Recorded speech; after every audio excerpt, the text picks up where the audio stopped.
नमस्कार, मैं हूं चंद्रशेखर और आप देख रहे हैं नव प्रदेश टीवी। आज हम बात करने जा रहे हैं एक ऐसे विषय की जो पिछले कुछ सालों में देश के सबसे बड़े सुरक्षा अभियानों में से एक बन गया है। जी हां, हम बात कर रहे हैं छत्तीसगढ़ में नक्सलियों के खिलाफ चल रहे ऑपरेशन की, जिसमें अब सैटेलाइट और ड्रोन जैसे हाईटेक हथियारों का इस्तेमाल हो रहा है। क्या आप जानते हैं कि इन तकनीकों ने सुरक्षा बलों को इतनी बड़ी बढ़त कैसे दी है कि नक्सलियों के लिए अब जंगल में छिपना भी मुश्किल हो गया है।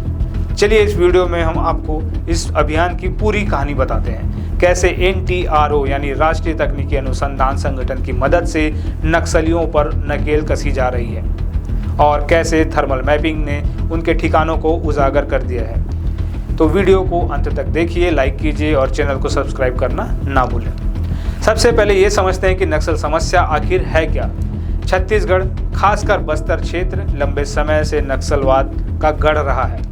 बीजापुर, सुकमा, नारायणपुर जैसे जिले घने जंगलों और पहाड़ियों से घिरे हैं, जहां नक्सली अपने ठिकाने बनाते थे। ये इलाके इतने दुर्गम हैं कि सुरक्षा बलों के लिए यहां ऑपरेशन चलाना किसी चुनौती से कम नहीं था। लेकिन पिछले कुछ सालों में हालात बदल गए हैं। 2023 में डबल इंजन की सरकार आने के बाद नक्सलवाद को खत्म करने की एक ठोस रणनीति बनाई गई।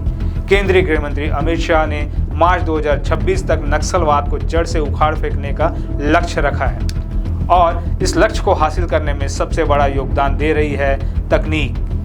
NTRO यानी नेशनल टेक्निकल रिसर्च ऑर्गेनाइजेशन, जो सीधे प्रधानमंत्री कार्यालय और राष्ट्रीय सुरक्षा सलाहकार के अधीन काम करती है, अब इस जंग का एक अहम हिस्सा बन चुकी है। इसके ड्रोन और सैटेलाइट्स नक्सलियों की हर हरकत पर नज़र रख रहे हैं। लेकिन सवाल ये है, ये तकनीक काम कैसे करती है? ये तकनीक काम कैसे करती है और ये कितनी प्रभावी साबित हुई है? चलिए आगे बढ़ते हैं।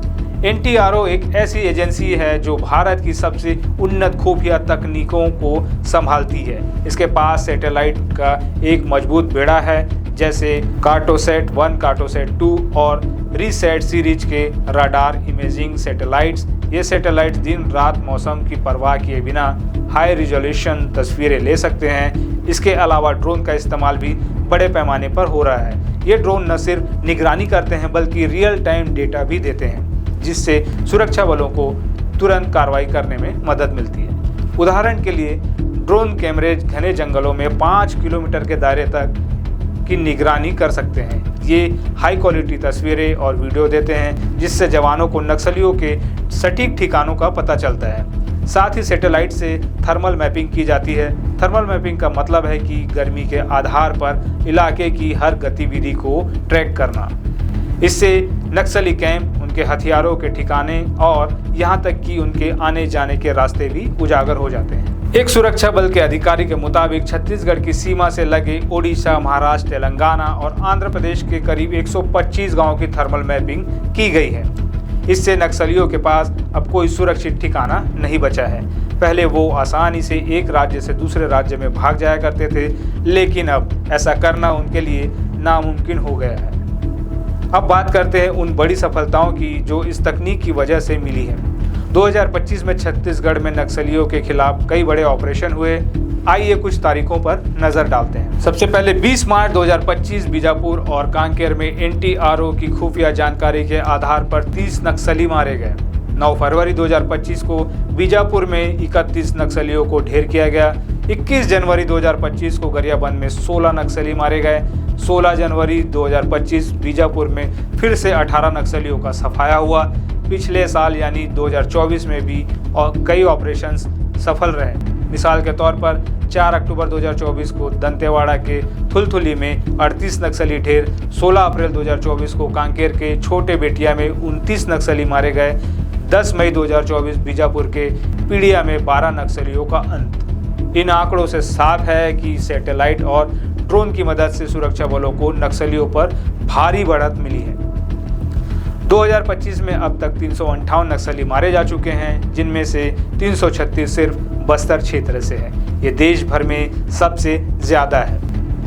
इन ऑपरेशनों में जवानों ने न सिर्फ नक्सलियों को मारा बल्कि उनके हथियारों का जखीरा भी बरामद किया। ऑटोमेटिक राइफल्स, IED और विस्फोटक सामग्री अब सुरक्षा बलों के हाथों में है।